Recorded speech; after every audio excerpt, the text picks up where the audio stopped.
जय हिंद साथियों।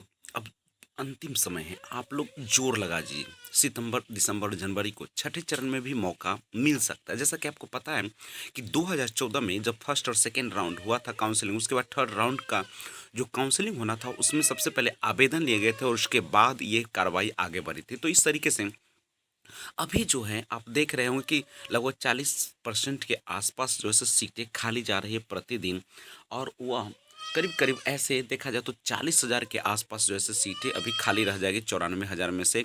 और उसमें भी आपको ये मजाक लग रहा है तो आप रियलिटी आप लोग कह रहे होंगे कि ऐसे ही होने से कुछ नहीं, क्योंकि सीटें बचे हुई तो बहुत कम बचेगी और वो विषय में नहीं बचेगी जिनमें हम लोगों का है। तो इन तमाम चीज़ों को छोड़िए और सोचिए थोड़ा सा कि अगर 40,000 सीटें खाली रह जाती और ऐसे कितने बहुत सारे ऐसे अभ्यर्थी होंगे जो कि प्राइमरी या मिडिल में ज्वाइन करेंगे, उनका रिजल्ट जो है से हाई स्कूल में भी ऐसा होना भी है, क्योंकि जो हाई स्कूल में रिजल्ट ला सकता है उसका प्राइमरी या मिडिल में तो आ ही सकता है। सबका नहीं लेकिन कुछ को तो आ ही सकता है।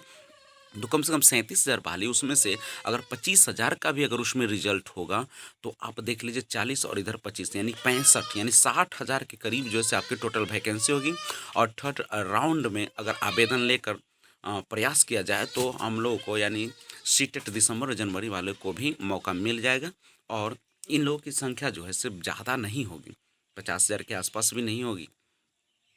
तो ये सारी चीज़ें हैं, लेकिन इसके लिए हम लोगों को बहुत प्रयास करना पड़ेगा और हम लोगों को 2014 की तरह ही पूरी तरीके से लगना पड़ेगा और सरकार पर दबाव बनाकर और ये बहाली निकलवानी पड़ेगी। अगर ऐसा होता है तो छठे चरण में सिर्फ दिसंबर और जनवरी को मौका मिल जाएगा, क्योंकि सातवां चरण जो है से अभी बहुत दूर है। क्योंकि सातवें चरण की बहाली तभी हो सकती है, देखिए उनका मुख्य मुद्दा जो होगा वह चुनाव होगा। चुनाव में वो चाहेंगे कि 1 लाख या 3.5 लाख जो है बचे हुए सीट, उस पर तो नहीं, 1 लाख के आसपास सीट दे दी जाए और चुनावी मुद्दा बनाकर और इसको चुनाव के बाद की बहाली प्रक्रिया में शामिल किया जाए। तो ये सारी चीज़ें, लेकिन अगर छठे चरण में ये मौका मिल जाता है तो सिर्फ दिसंबर जनवरी को बहुत फ़ायदा हो जाएगा।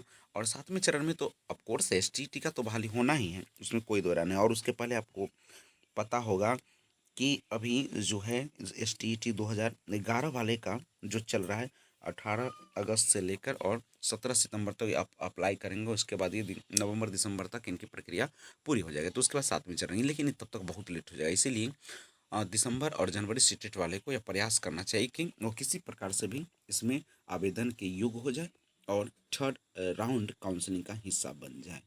जय हिंद।